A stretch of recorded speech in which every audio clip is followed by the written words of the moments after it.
Hello everybody, welcome to Magnet Brains. मैं हूं अनीशा, आपकी अपनी इंग्लिश एजुकेटर, और आज मैं स्टार्ट करने वाली हूं क्लास 10th की जो आपकी सेकेंडरी बुक है फुटप्रिंट्स विदाउट फीट, उसका एक new chapter that is the making of a scientist. और आज इसी चैप्टर के हम कवर करने वाले हैं मल्टीपल चॉइस क्वेश्चंस यानी कि MCQs।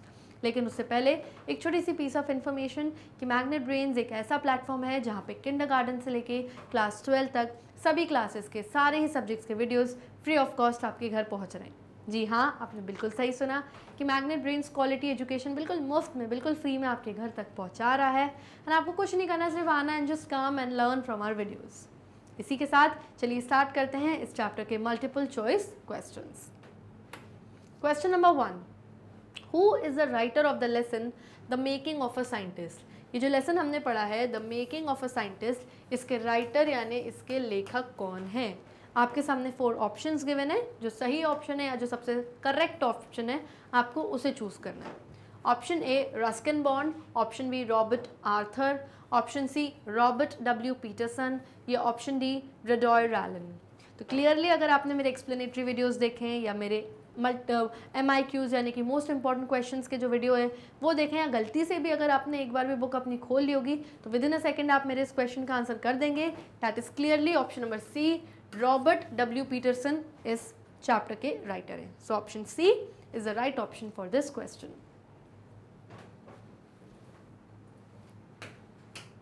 Next, why could Richard not play football और बेसबॉल। जो रिचर्ड है वो फुटबॉल या बेसबॉल जैसे स्पोर्ट्स गेम्स क्यों नहीं खेल सकता है। तो ऑप्शंस हैं A because he didn't know how to play, क्योंकि उसे खेलना ही नहीं आता था। Because he didn't want to play, क्योंकि उसे खेलना नहीं था, उसकी मर्जी नहीं थी खेलने की। Because his mother didn't allow him to play, क्योंकि उसकी मम्मा उसको परमिशन नहीं देती थी, अलाउ नहीं करती थी कि जाके खेलो। या because he had nobody to team up with. तो एक्चुअली प्रॉब्लम ये थी कि रिचर्ड अपने पेरेंट्स का ओनली चाइल्ड था, एक ही बच्चा था, उसके कोई सिबलिंग्स नहीं थे, कोई भाई बहन, कोई फ्रेंड्स नहीं थे, तो उसके साथ कोई खेलने कोई नहीं होता था, इसीलिए there was nobody to team up with.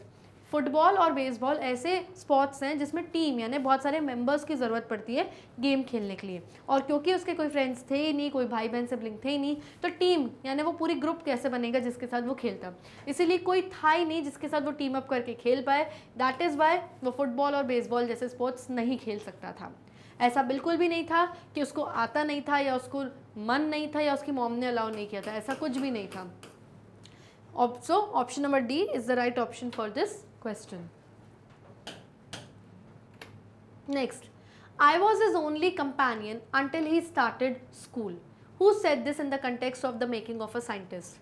ये जो चैप्टर है the making of a scientist, उसमें एक लाइन किसी ने बोली है कि मैं ही सिर्फ उसकी कंपेनियन यानी मैं ही सिर्फ उसकी फ्रेंड थी जब तक उसने स्कूल जाना स्टार्ट नहीं किया। तो ये लाइन किसने कही है? तो ये लाइन क्लियरली रिचर्ड की जो मदर थी उन्होंने कही थी कि जब तक रिचर्ड ने स्कूल जाना स्टार्ट नहीं किया तब तक उसकी कंपेनियन, उसकी फ्रेंड मैं ही थी, क्योंकि घर में कोई सिबलिंग्स, ब्रदर सिस्टर, फ्रेंड्स कोई नहीं था, तो मैं ही उसकी फ्रेंड थी, मैं ही उसके साथ खेलती थी। तो ये किसने बात बोली थी? रिचर्ड ई ब्राइट ने बोली थी। क्या इस नाम का कोई बंदा का मेंशन नहीं है भाई चैप्टर में। रिचर्ड्स मदर, यस, उसकी मदर ने कहा था। डॉक्टर युकार्ट ने कहा था? नहीं, डॉक्टर युकार्ट के द्वारा लिखी गई उसने बुक पढ़ी थी, उन्होंने कभी भी उससे ऐसा कहा नहीं था। जेम्स आर वोंग तो उसके हाई स्कूल का रूममेट था, उनका फ्रेंड था, यस। तो वो अभी कहाँ से कहेगा, अभी तो स्कूल की बात हो रही है, यस।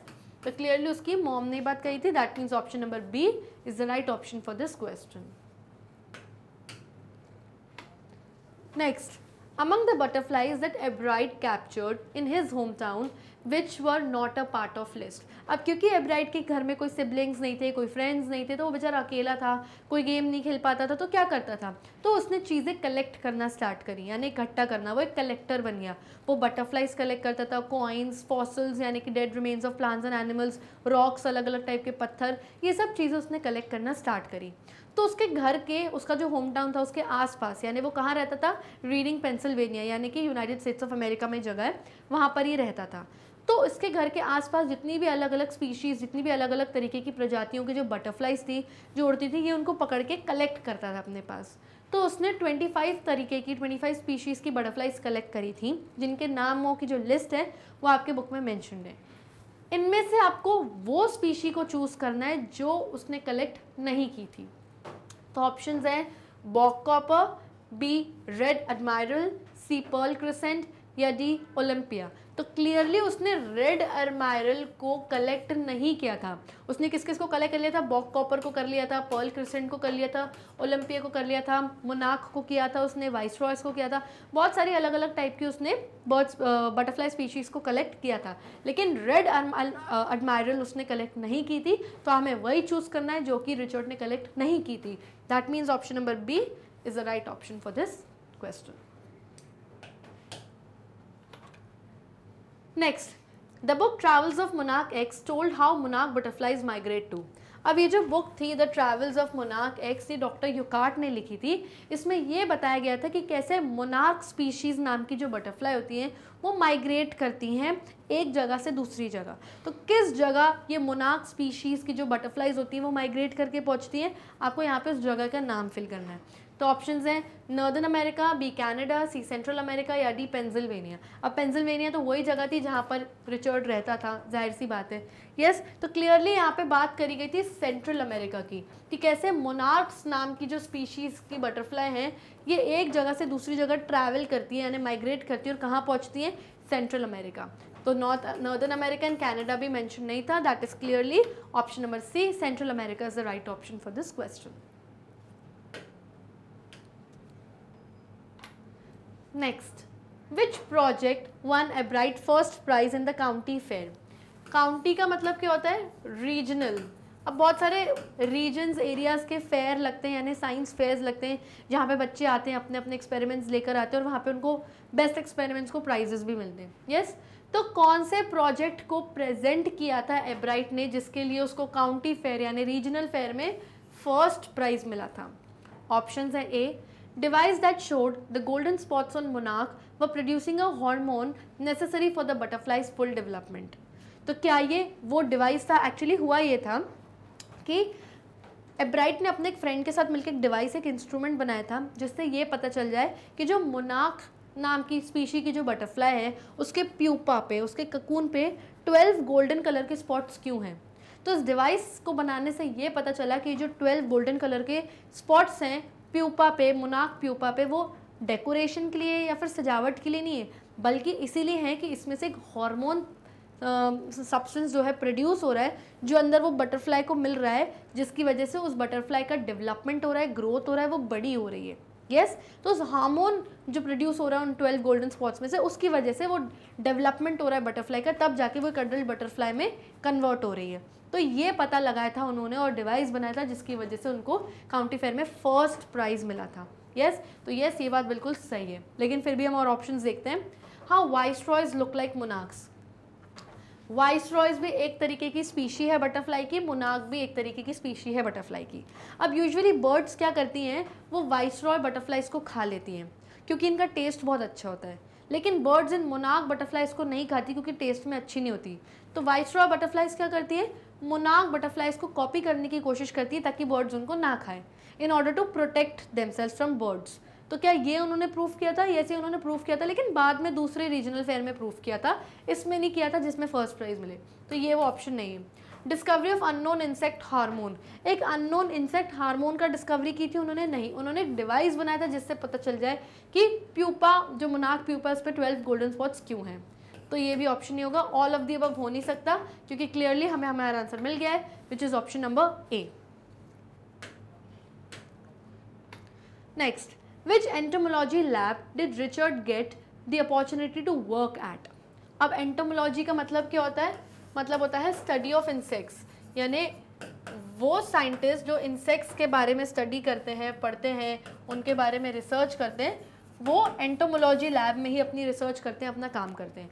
अब क्योंकि फर्स्ट प्राइज मिल गया था रिचर्ड को, क्योंकि उसने ये बता दिया था कि मोनार्क प्यूपा के ऊपर 12 गोल्डन स्पॉट्स क्यों हैं, ये रीज़न बता दिया था, प्रूफ कर दिया था उसने, तो भाई उनको इस वजह से एक मौका मिला कि वो किसी बहुत बड़ी लैब के एंटोमोलॉजी लैब में अपने समर वेकेशंस में रिसर्च करें, काम करें। तो वो कौन सी लैब थी? ऑप्शन है A Walter Reed Army Institute of Research, B Model United Nations Club. Model United Nations Club हो नहीं सकता क्योंकि ये तो एक डिबेटिंग क्लब था जिसके एक्टिव मेंबर थे अपने हाई स्कूल में रिचर्ड, तो ये तो हो नहीं सकता। आर्मी लेबोरेटरी, तो आर्मी लेबोरेटरी का क्लियरली नाम था Walter Reed Army Institute of research, तो आर्मी लेबोरेटरी तो यही थी ए वाली। D US department of agriculture, ये सब कुछ मेंशन नहीं है। That means clearly option number A is the right option for this question. इसी लैब में इनको काम करने का चांस मिला था प्राइज जीतने के बाद। Next, which experiments did Richard continue as a high school junior? जब high school as a junior person भी आ गए थे तो कौन सा ऐसा एक्सपेरिमेंट था जो रिचर्ड ने अभी छोड़ा नहीं था, उस पर एक्सपेरिमेंट वो कंटिन्यूसली आगे आगे करते रहते थे। एक्सपेरिमेंट ऑन सेल्स, जो सेल्स पे एक्सपेरिमेंट है वो, experiments on DNA, experiments on monarch pupa, या एक्सपेरिमेंट्स ऑन वाइसरॉय बटरफ्लाइज। अब वाइसरॉय बटरफ्लाई का एक्सपेरिमेंट तो कर लिया, ख़त्म हो गया, और डीएनए यानी सेल्स वेल्स वाला जो था वो भी वो करते रहते थे, लेकिन बात की बात है वो। लेकिन जो मोनार्क प्यूपा के ऊपर जो 12 गोल्डन स्पॉट्स थे वो क्यों थे, ये तो उन्होंने पता कर लिया था कि भाई वो एक हार्मोन प्रोड्यूस करता है जिससे अंदर प्यूपा का डेवलपमेंट हो रहा है, बटरफ्लाई की ग्रोथ हो रही है। यस, लेकिन उन्होंने ये एक्सपेरिमेंट करना छोड़ा नहीं और इसके फर्दर एक्सपेरिमेंट्स रिसर्च करते रहे ताकि नई नई कुछ कुछ चीज़ें पता चली। तो clearly option number C is the right option for this question.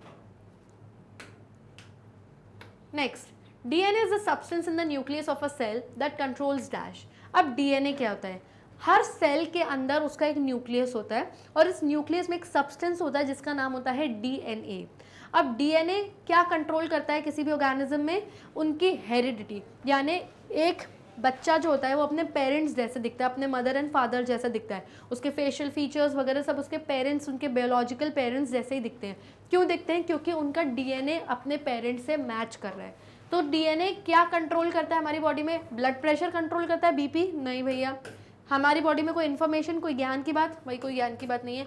Heredity, yes. Identity, यानी इंसान की आइडेंटिटी क्या है? आइडेंटिटी तो हर इंसान की एक अपनी पर्सनल होती है, लेकिन हेरिडिटी वो होती है जो डीएनए से रिलेटेड होती है। तो clearly option C is the right option for this question.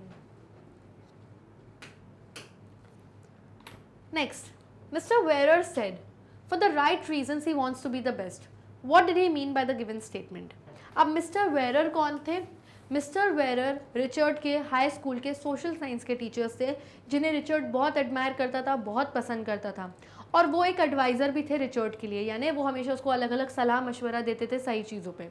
उन्होंने कहा था कि रिचर्ड राइट रीजंस यानी सही वजहों के लिए बेस्ट होना चाहता है, यानी रिचर्ड को जीतना किसी से नहीं है, या रिचर्ड को प्राइज़ जीतने के लिए नहीं वो जीतता है। रिचर्ड जो भी काम करता है वो अपना बेस्ट करना चाहता है राइट रीजंस के लिए, यानी अच्छा करने के लिए। जो भी उसको करना है उसको अच्छा करना है, इसीलिए वो कोशिश करता है कि मैं जीतूँ, ना कि उसको कोई प्राइज़ चाहिए। तो ये जो उन्होंने स्टेटमेंट दिया था मिस्टर वेरर ने, ये उससे उनका क्या मतलब है? तो ऑप्शंस देखते हैं। Richard was not interested in winning prizes. Yes, ये बात बिल्कुल सही है कि रिचर्ड को प्राइज जीतने में कोई इंटरेस्ट नहीं था, तो यस ये बात सही है। Richard did not want to win the first prize for the sake of winning. Richard को सिर्फ जीतने के लिए फर्स्ट प्राइज नहीं चाहिए था, उसका सिर्फ मोटिव जीतना नहीं था फर्स्ट प्राइज। यस, ये बात भी सही है। Richard wanted to do his best job Richard wanted to do his best job for the welfare of the people. Richard को जो भी करना था अपना काम बेस्ट करना था, सबसे बेस्ट तरीके से करना था, ताकि वो लोगों का वेलफेयर कर सके, लोगों का उद्धार कर सके। तो clearly option number B and C is the right option for this question. B and C क्यों राइट ऑप्शन है? Let's check. सबसे पहले देखते हैं, ऐसे तो लग रहा है तीनों सही है, लेकिन फिर भी हम चेक करते हैं। Richard was not interested in winning prizes, ठीक है, ये बात तो बिल्कुल सही है। Richard did not want to win the first prize for the sake of winning, ये बात भी सही है। Richard wanted to do his best job for the welfare of the people, लोगों का वेलफेयर यानी उद्धार करना था। तो basically option number A and B सही है, क्योंकि लोगों का उद्धार कुछ नहीं हो सकता बटरफ्लाई के रिसर्च से या क्या, तो ये ऑप्शन तो हम नहीं लेते। That means A and B are the right options. तो यहाँ पे ऑप्शन नंबर सी नहीं, option number B right option है। तो clearly option A and B is the right option for this question. Next, who was Richard social studies teacher? अभी भी मैंने आपको बताया था कि रिचर्ड के हाई स्कूल के सोशल स्टडीज टीचर कौन थे? मिस्टर वेरर थे, जिनका पूरा नाम था मिस्टर रिचर्ड ए वेरर, ये पूरा नाम था उनका। बहुत एडमायर करते थे रिचर्ड एब्राइट इन रिचर्ड को, और बहुत पूरी उनसे एडवाइसेस भी लेते थे। तो option A mister Richard A Werer is the right option for this question. Doctor यूकार्ड नहीं हो सकते, क्योंकि डॉक्टर यूकार्ड तो उस बुक के राइटर थे जो उसकी मॉम ने दी थी, मोनार्क एक्स बटरफ्लाई के बारे में। जेम्स और वोंग उनके रूममेट थे, नन ऑफ दीज हो नहीं सकता। Clearly option A is the right option for this question.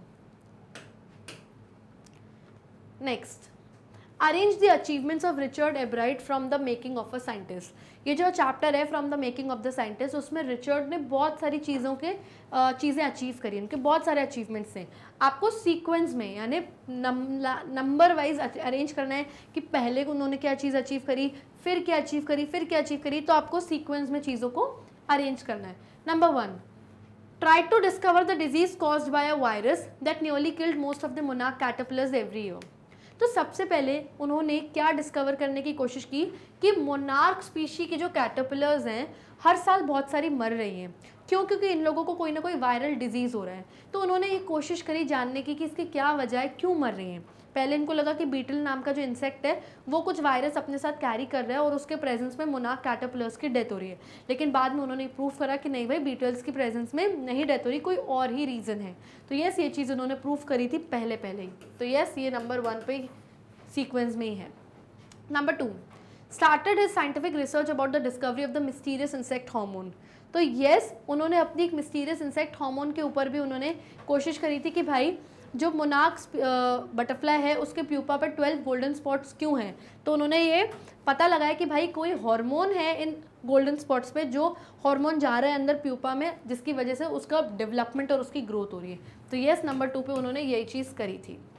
Third, his brand new theory on the life of the cells took place. उनकी जो ब्रांड न्यू थ्योरी है उसको, इसी थ्योरी से इनको पता चल गया था एक्सरे देखकर कि भाई एक क्या चीज़ है कि सेल्स जो होते हैं उनके अंदर न्यूक्लियस होता है और न्यूक्लियस में डीएनए होता है और डीएनए ही इंसान की या किसी भी लिविंग ऑर्गेनिज्म की जो हेरिडिटी होती है वो कंट्रोल करता है। तो ये पता लगाते लगाते उनको एक और ब्रांड न्यू थ्योरी मिल गई थी एक्सरे देखने के बाद। तो यस, जस्ट इसके बाद यही चीज़ थी जो उन्होंने अचीव करी थी। Try to find the main purpose of the 12 tiny golden spots on a monarch pupa. Yes, ये भी उन्होंने मोनार्क प्यूपा का कंटिन्यू किया, क्योंकि मोनार्क प्यूपा का जो एक्सपेरिमेंट था वो उन्होंने हमेशा कंटिन्यूड रखा, उसको फर्दर एक्सपेरिमेंट रिसर्च उस पर करते ही रहते। तो यस, ये नंबर 4 करेक्ट है। Got an opportunity to the at the entomology lab in the Walter Reed Army Institute of Research. अब क्योंकि उन्होंने ये चीज़ पता लगा ली थी, एक डिवाइस बना लिया था जिससे ये पता लग जाए कि भाई क्यों मोनार्क प्यूपा के ऊपर 12 गोल्डन स्पॉट्स हैं। तो जब उन्होंने ये चीज़ प्रूव कर दी एक रीजनल साइंस फेयर में, उनको वहाँ पे फर्स्ट प्राइज़ मिल गया। तो फर्स्ट प्राइज़ मिलने के बाद उनको अपॉर्चुनिटी मिली कि भाई वो एंटोमोलॉजी लैब में यानी स्टडी ऑफ इंसेक्ट्स लैब के डिपार्टमेंट में उनको Walter Reed Army Institute of research में अपनी गर्मियों की छुट्टियों में रिसर्च करने का काम करने का मौका मिलेगा। तो ये उनको यहाँ पे फर्स्ट प्राइज़ मिला था, तब जाके उनको ये अचीवमेंट मिली कि आपको इस लैब में काम करने का मौका मिलेगा। तो यहाँ पे नंबर 5 आता है। तो अगर हम देखें तो ये सब चीज़ें सीक्वेंस में ही हैं, सब चीज़ें लाइन में ही गिवन है, हमको इसको अरेंज नहीं करना, ये ऑलरेडी अरेंज्ड ही है। तो ऑब्वियसली आंसर 1 2 3 4 5 ही होगा। Let's check the options. Yes, 1 2 3 4 5 यही सीरियल ऑर्डर में ही गिवन है। तो option number A is the right option for this question.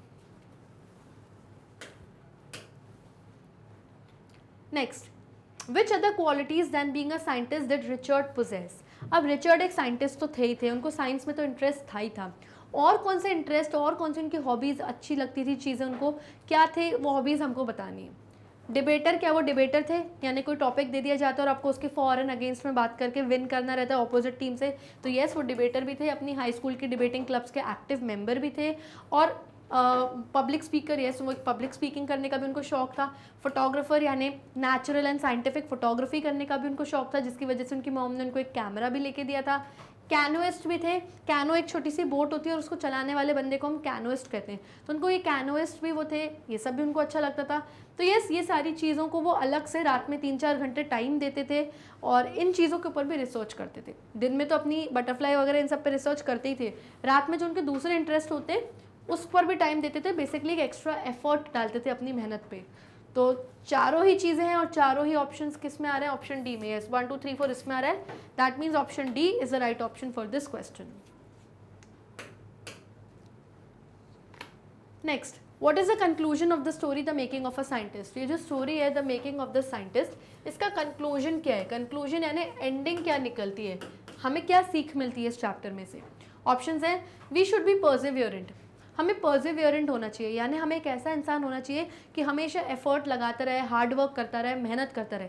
Doesn't matter कितनी बार आप फेलियर हो, कितनी बार आप फेल हो जा रहे हो अपने काम में, कितना ऑपोजिशन यानी कितने लोग आपको रोक रहे हैं, टोक रहे हैं, यानी कितनी बार आप कितनी बार आपको लोग गिराएंगे नीचे, लेकिन इन सब के बावजूद भी आप रुकोगे नहीं, आप थकोगे नहीं, आगे बढ़ते जाओगे और एक दिन आप सक्सेसफुल होगे। तो एग्जैक्टली वैसा ही हमने सीखा यहाँ पे रिचर्ड से भी कि वो एक सक्सेसफुल साइंटिस्ट बना, मेहनत करता गया, दिन रात उसने मेहनत करी और वो एक सक्सेसफुल साइंटिस्ट बने।